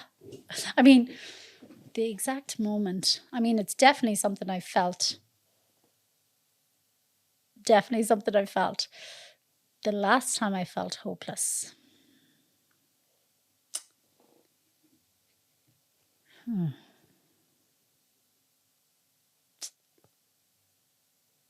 I have it about 6 times a day. I mean, I think I was at a retreat recently. How many retreats do you go on? Oh, it's like my thing. Where I've met some college friends last week, and I mean, I've done a lot. I don't go on them. I want to be a multimillionaire so I can literally go to retreats all the time. That's my thing. I'm like, this is my lifetime to work on me. I want to explore to see what is the best version of myself that I can become. I want to do all the spas and the retreats and the putting myself, not that it's all good, but like, I mean, plant medicines and breathwork journeys, they're no walk in the park sometimes, but I like putting myself in the short-term discomfort because I get so much out of it. So yeah, but I've done a lot of retreats. But recently at a retreat, yeah. At the end of it, oh yeah, geez, I forgot. Oh, I felt so hopeless on the last day. I literally spent the whole last day crying. Why? I woke up emotional and I had my first cry of the day. And then later on, and I mean, I was like, this is so ironic. It was in Cancun, it was right in the beach. It was paradise. That sounds fucking pretty nice to be crying around the beach I in know. Cancun. I was like, this is so ironic. I was like, I'm freaking Life coach, guys. Yeah. I was like, yeah, I don't have everything figured out. But I was on the beach, literally in paradise. I was like, this is so ironic. I'm in paradise and I'm bawling my eyes out crying. But for me, it was that the third time it happened that day in front of a load of men I didn't know. I kind of got the message. I was like, oh, there's something happening here for me, and showing vulnerability in front of men, because I was so shut down. But before I got the relief of all the crying, in the midst of the crying, I thought I was so hopeless and I was never going to find love or anything like that. And then afterwards I was like, oh no, that was major healing. Great, love it. How do you define success? I think it's being your most authentic self and doing what lights you up and living your path, whatever that is. Do you ever get lonely? Yeah. I think it's a human emotion. Absolutely. So what I discovered as well years ago, I'm like, oh yeah, I do feel lonely sometimes. And I'm like, but that's okay. That's an emotion. All emotions are valid. But now I know that I'm never ultimately alone. And that's a massive difference. Do you get that? Yeah, no, I do. Yeah. I do. But when you're, it must be harder when you're away. Yeah. But also with video phones now, I mean, since the internet came along, it's changed so much. It's There's definitely moments of loneliness, but I just embrace it. It's like, oh yeah, it's a moment. If I could like give you your dream life in 10 years, what would it be? Oh God. In a retreat. Day in, day out with the love of my life. Yeah. Honestly. With my man who I'm like, oh, he's my man. With the Mexican. What is the dream man? Oh, it's just because he has worked on himself so much as well. He is so in his like healthy, divine masculine. What if I told you I don't think that exists because we're all broke? Yeah, but I fucking met him. It does exist in him. Oh, you've seen him? Yeah, he's a real person. Oh, fuck. Yeah, met him at a retreat. Tell him to give me a ring because I need fucking to get a bit of advice. He's amazing. And you know what? More than anything, it's given me faith because I'm like, what I'm looking for does exist. There's another hopeless. I thought what I'm looking for doesn't exist. And I was like, I'm not willing to settle anymore. I know what I want and I want it. And he has shown me, oh, it does exist. I think that's the main difference between men and women. What? Like a man would never say that. I'm not settling. You know, this guy says it. I deserve better. Whereas most lads, because we're so used to getting rejected, we're there. You know, I'm probably about 4. You know, I'm happy. I learned to love. We're well used to getting rejected as well. It's just because I've worked to myself and I realize I am the universe. You are the universe. We all are the universe. There's more than enough for everyone, and it's all us with us. It's limitless what we can experience, but that's the game with ourselves. We're atoms contemplating atoms. One way. I've never used that, but yeah. Technically that's what we are. Yeah, like literally we're just energy. Like it's all an illusion. That's a simulation. That's what the Mayans talk about as well. Like, and even A Course in Miracles, this reality, there's like 2 parallel realities. 4. There's also loads. There's multiverse. Yeah, multi. Schrodinger's cat on steroids. That's what my husband talks about loads of times. Schrodinger's cat. He's like, go look that up if you don't believe in your husband. Yeah, he's my husband to be. Like, you know, whatever. Oh, you're getting married? Yeah. He doesn't know, but like, you know. Oh my God, totally. That makes me sound like an absolute lunatic. I heard that. He won't be listening. Watch out. Hey, do you know what you should do? Send him this podcast. No. We'll get a little clip. Yeah. What's his name? I don't want to say. Give me a fake name just for this little link. Rodrigo. Rodrigo. Rodrigo. Go with Rodrigo. Rodrigo. Yeah. Get your fucking shit together. Yeah. Prick ya. I'm over here. Right? And all she wants is a few pair of jeans. So bit of Breathwork, another tree. It's not a law. She's not asking for a law. Right. Happy days. Final question. How are you finding this, by the way? Oh, I really like it. Is it? It's kind of like, oh, is there a world out there? I feel it's very. Yeah, I like nice. it. I like the way it's nice and you know. It's informal and cozy. And you get nice to chat. And, yeah, it's fun. Good chats, good questions. This is a bit of a profound one. Okay. Some people answered, some people don't. Oh God. But what I say to everyone is you have to answer it. When was the last time you shit yourself? Oh God. When was the last Bet time? you haven't got that question in a podcast before. No. And I've never asked it of anyone, I don't think. You should try. It's a great question. It's a great icebreaker. Yeah, it really is. Should have started with this. You'd have walked out the door.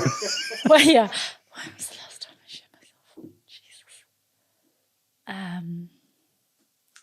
I mean, I don't know if I've ever fully shit myself. Damn, I thought you were going to say a retreat.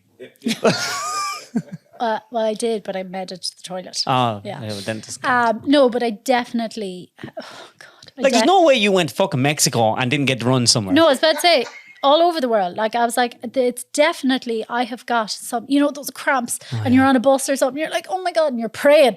Like, oh please, just please keep it in. Like I probably, had a little mark on my underwear or something, but I don't think I ever fully.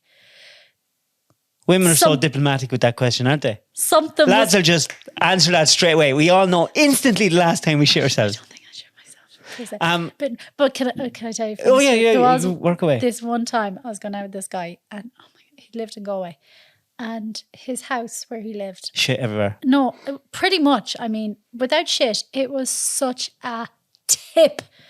I can't even believe I didn't break up with them there and then once I saw the house, because I was like, this is absolutely disgusting. Those 3 lads, I mean, horrendous, like dirty dishes everywhere. Everywhere was disgusting. Can I take a guess on who they were? Yeah. Kieran O'Malley, Alan Clark, and Donald Byrne. Yeah. I knew it. Yeah. I knew it. I was going out with one of them. Yeah. But anyway, and my boyfriend, his room was like tidy. That was like the safe space. But anyway, one morning... Not if you put a black light in there. No, I'd say no, because the place was just... Like a Jackson Pollock painting. Yeah. When I think back, I'm like, oh, God. Anyway, we weren't long going out or whatever, and he must have been in the shower.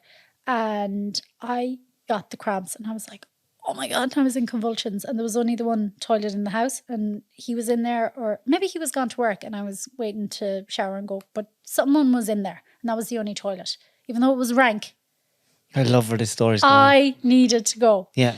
I swear to God, I was like sweating in Go the on. room, and I was like, oh my God. And I was trying to look out the window. I was like, what's out there? And I was like, no. Don't shout the window. No, but I was like, I didn't want the evidence in the room.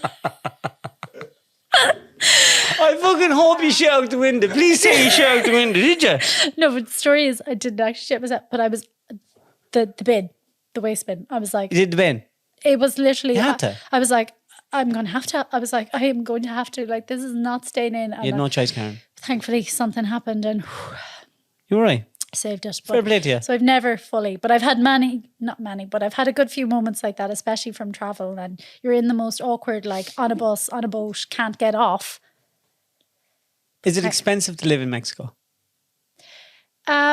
It's more expensive than people realize, but like sometimes food and things like that, they're a bit cheaper, but they're not like €2, for a plate. But you might get like a sandwich, a basic enough meal and a drink for €10-12 up.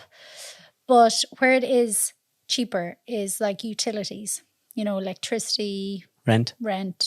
Well, rent, yes, but also rents in Oaxaca are gone insane. Like it was really hard to find a place at once. I was like, Is it like here? yeah.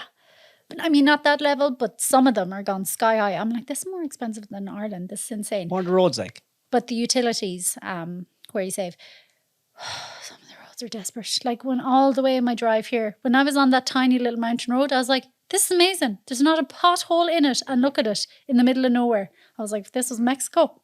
Are they mad old time cars and... Oh yeah, I was saying that my college lads, I met them last weekend ago, and that's what I was saying. I was like, oh my God, everyone has a brand new car here. Like they're like spaceships. It's like the first thing I noticed. I was like, Jesus. Do you get hard to drive when you come back? It takes a minute. Like I was in the Tesco car park on the wrong side one time. I was like, oh shit, it's not them, it's me. Do you drink a lot of tequila? In Oaxaca, it's mezcal. They have their What's that? own. It's made from the agave plant as well, but it's very different to tequila, and it's so strong. I can't handle it at all. So that's what's in Oaxaca. Oaxaca's all mezcal. Everyone drinks mezcal. What's your television like? I don't watch telly. Who watches telly nowadays? Do they hit the rock there? The Rock? Yeah. I don't know. Dwayne Johnson. I don't know. Why? What did he do? Not just loads of people hate him now. But I would say they have, I don't know. But I'd say they have some horrific telenovelas. What's that? Like soap operas. But like, I remember years ago, I was looking for something Mexican to watch, to brush up on my Spanish and everything as well. And I was asking a friend, I was like, oh yeah, what would you recommend? And they're like, Reina del Sur, Queen of the South. I was like, all right, yeah, I'll look it up. Oh my God. Like EastEnders times 100. And I was like, oh Jesus, no. Fuck off. I was like, I don't want to learn it that bad. I was Is like, the Phil Mitchell type so character bad. in it bald? Oh yeah, it was so bad. So bad. Is there much drugs around? In Oaxaca, I mean, there probably is, but the cartel aren't in Oaxaca per se. They're on the coast in Puerto Escondido, but no, it's not the same level like Tulum and all that. Like they run it all there, and the police are out to extortionate everyone, tourists like, and especially if they catch you with Anthony, you're. So do you walk around with very little? Oh yeah, I drop it before I see them. Really? I don't do drugs. Oh well, I have done mushrooms, Oaxaca is the mushroom capital of Mexico, like psilocybin mushroom. Really? Yeah. So I've done a few retreats. Of course you have. Do you microdose? I have tried them, yeah. I actually have some microdose at the moment. Brought them with me. Talk to you later. Yeah. You'll have to go to Clarence. I know. I don't. I'm joking. But I got them before I left, and like I never know dosages, and he gave me 2 different ones. He's like, try like each of them because everyone's That's different. a very blasé way to do. I can tell you now, No, but right? the one- If he's giving you that dosage, don't fucking take it. No, because this is the lower end. Like he had others, and he was like, you should start with these and like see how you find them, whatever. And I only took one day, and I took it first thing in the morning. He said it's best like half an hour after you get up. Jeez, I thought it was so strong. I was like, whoa. I mean, I had the biggest smile on my face ever. I was like, oh, I'm all I've floating. done them once and I was grabbing onto the ground with dear life. I thought I was going to fall off. But I was like, oh, I can't work. This is too much for. I was like, it's too much for like. I'd need to have some time in nature and enjoy it, not like, oh, I need to work. So, but that was the weaker one of the 2 he gave me. I haven't even tried the other one yet. When are you heading back? This evening. What? Yeah. Flying back this evening? Oh, what? To Mexico? Yeah. What you meant? To Mayo. No, next month. Jesus Christ, you frightened the shite out of me. I No, thought, no. fuck me, like this one's heading to fucking Straight Mexico. to Dublin now with the suitcase Yeah. in the car. No. One more question. Yeah. Do you believe in Ballinrobe? Lol. What's that about? I know you. I see these signposts as you're coming into Ballinrobe and it says believe in Ballinrobe. And I don't know what's going on. I want to know. So if anyone's from Ballinrobe there, get back to me. Well, it's like this saying, how they say, what is it? You'll see it when you believe it. But the truth is you have to actually believe in it to see it. So maybe if they get everyone to believe in Ballinrobe, it's just going to become like something amazing. It's an actual fucking Facebook page. Believe in Ballinrobe Stop. is a civic pride initiative, a vision for the whole town to get behind. There you go now. I believe. I believe I they've got something bigger cooked up behind there.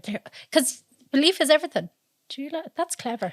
If you went back to Claremorris tonight and you just ended up going into the pub and, oh, hey, presto, another man of your dreams came up to you, would you stay home or would you go back? I mean, I'd have to go back a lot of stuff over there anyway. I can't be fucking going getting jeans again. I ain't going through this again. Yeah, I'll go through that again. I mean, I have like a little studio apartment. I'd have to go back and clear out anyway. I don't know. Like, if that's what was... I mean, honestly, I'd prefer a bit of Mexico. To have the option of both homes, If he was a man who liked to travel, different. Then it's all golden. Maybe different, yeah. Karen, thanks a million for coming. How do people get in contact with you? Your Facebook page, and you do courses and you do breathwork with them. And Yeah. do you know what you should do the next time that you come home? You should organise a breathwork session Well, I've done with that. people. In Well, you do. Claremorris. In Claremorris. You're missing out. Well, What's lads, wrong I'll is be on to you just and don't believe in Ballinrobe. If you've done it in We'll Ballinrobe, get one going in Ballinrobe. we'll get one going in We'll get one Ballinrobe. going in That's what Ballinrobe we'll do. next time I'm home. But Karen, we'll put your descriptions in the links, and thanks a million for coming. We try to get girls on, women, and it's hard to get people on. Oh, really? Yeah. Well, I mean, in one sense, I understand it. I could never have done this years ago. I was terrified to speak in front of people. How'd you start following me? I think it was through listening to some of your podcasts and with Debbie and that, the connection. Do you know Debbie? Yeah, I went to school with her. Did you? Yeah. I didn't know that. Imagine this whole podcast could have went and you didn't tell I me. never said a thing. Yeah, like primary school and secondary school. Like we kind of went different ways after that. But I see her now around 10. I don't think Debbie believes in Ballinrobe. I never asked her. I mean, it'd kind of be, what's the word? Like traitors. If we put our belief in Ballinrobe over Claremorris, Yes, I never. Yeah. Come on, Claremorris. Come on, Claremorris. I'm going to rob that, because Believe in Claremorris. have you ever read the book, The Biology of Belief, Dr. Bruce Lipton? No. Is that good? Bruce is the man. Send me that. Belief is everything. Whether you believe in yes, no, hot, cold, it's possible, it's not possible, belief is what drives it all. So if I want to walk through fire and I believe I can, I I've won't walked get on burned. fire. You didn't walk through it. Your hair's gone, eyebrows, everything. Well, Yeah, but I walked. Jeans destroyed. No jeans. Moral of the story: I have no jeans. Yeah, I did. I walked on the hot colds is worse than walking through the. Well, it's not worse than walking through the flames if you lose your hair, but the freaking roasting hot burning colds did it at a Tony Robbins event. Did you go to Tony Robbins? I did. Is it cool? Is he cool? It was amazing. Yeah, it was really cool. I have an AI thing where I send my friends stuff that I type out that he says. So Oh God, I went in on that. I can send you. I can have Tony Robbins saying some weird fucking shit. Oh, it's not his phrases. It's your. Oh no, what I you want type to out say. exactly what I want him to say, and he says it. Perfect. Yeah. Brilliant. So if you want one of them, I can do that for you. No problem. Maybe not. Yeah, but I walked on hot coals after him, and it's amazing because, again, it's the power of your mind. All day we're like priming ourselves because I was freaking out. I was like, no, these are like burning for the last freaking 15 hours. Like, you know, the really hot coals, like when they're kind Barbecue coals. yeah, kind of embery, but they're not. They're still freaking glowing, and the heat off them. And there was loads of piles around because there was like 13,000 of us or something. And like, I'm not lying. I was like, this is no joke. Like, I'm sweating from the heat. Never mind walking on them. But you're just like, you're training, and it's like cool moss. You're thinking of cool moss. Now, nobody go out and just say cool moss a couple of times and walk across a load of hot coals. We were there for a couple of days. But, oh my God, it was amazing. I mean, it was hot. Absolutely. I felt the heat, but I walked across them. And even that night, my feet were really hot. And I was like, oh, I'm going to be covered in blisters now in the morning. Jesus Christ. I stepped on a plug once. And up, you know, 3-pin plugs? Yeah. I fucking got up one morning, I stepped on a plug and it ripped the inside part of my toe. I digress. It has nothing got to do with hot coals. Genuine question though. Does it, because obviously you're trained to not feel it in that moment, but obviously is your skin and all not fucked afterwards? Well, I thought I was going to wake up with full of blisters because I was like, jeez, I feel the heat now, whatever. No, perfect. Didn't have blister, I think women no could burn. do that because of the high heels thing. Come on, that's... You wear high heels. I wore high heels. They're over it. torture. No, I do. Well, no. Well, actually, I don't really have heels in Oaxaca. I haven't wore heels in years. Like, I feel... I mean, I still love a heel, though. I can do it. It's like one of those things. Like Is there nightclubs over there? like riding a bicycle. You Is there never nightclubs forget. over in... Yeah. Yeah, there are. But see, there's a lot of... I mean, there's no 12:30 closing. In Oaxaca, you can stay out till frickin' 7 a.m. if you want. I'd love that. Every night of the week. So, like, it's not the same in that sense. Would I hate? No. Everyone would love Mexico. I don't think you can say everyone would love Mexico. Joke. Don't go to Mexico. I don't want everyone to go there. Like, They'll all already- arrive up to your... there's already a load of people. Yeah. Karen, thanks a million for coming. Thanks, a million. Appreciate it. It was a pleasure. Thanks for having me. And Lovely to I'm connect. going to try and do a Breathwork with you Do. sometime. I've got one next Tuesday. And see, well, I won't be doing it next Tuesday because I'm working. Oh, well, some other evening when you're not working. I hope the next time you're home, I'm a millionaire and then I can have loads of time to do things like that and retreats. Great. I actually would love to go on a retreat. Oh, I love them. I'm gonna. Do you know what I'm gonna do?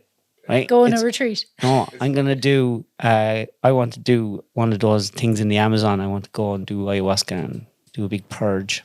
Patreon special. Patreon special. I'll bring you Let's all with me. yeah, let's go. Yeah. I'll help you organise it. I would love to do that. do a Karen and David go to the jungle. That'd be cool. I know the people. Do you know? I've got the contacts. In the jungle in the Amazon. Got the contacts. Or if I don't have direct ones, I know people who know people. I don't think people would be ready for me in the jungle. I'd be in there now and I'd go for an ayahuasca trip. Next thing I'd have fucking €4 million worth of machines and I'd be chopping the fucking place down. Well, this is the funny thing as well. This is what you think. Then when you're in there, it's a very different ball game. Yeah, I know. That's the story with everything though, isn't Yeah, it? but it's cool. We should do it. Cool. Karen, thanks a million. Thanks Chat a to you. million.